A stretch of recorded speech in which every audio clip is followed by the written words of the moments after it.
So we also know that if you get people above $5,000 a year GDP, then they start paying attention to long-term environmental sustainability because they don't have to scrabble around in the dirt for their next meal. So then we could say, well, how about we have a future of sufficient abundance so that no one is deprived of energy or opportunity for their children. Right. Well, that sounds like an invitation.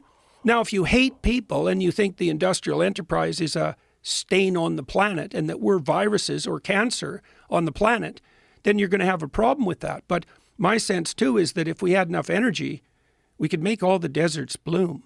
I was watching a video on pollution in India about the amount of garbage that gets thrown in rivers in India.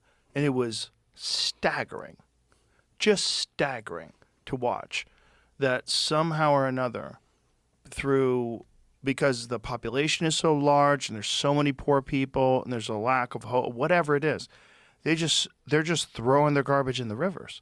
And their rivers are just overwhelmed with garbage. If there's ever like a symbol of people that have been led the wrong way, like bad leadership, bad planning, bad underlying story, everything, that's it. When you look in your river and it's all you see is water bottles, all you see is floating plastic. That's the whole river. And you know that if you get in that water, you're going to get sick. And yet no one looks at it as this number one priority. Like, what do you always say? Clean your room, make your bed. Like, right? Yeah. What's going on? Like, well, and you want to incentivize people to pay attention to their local environment. And you do that in part by ensuring that they're not living so close to the edge of catastrophe that they can only think about today. Right.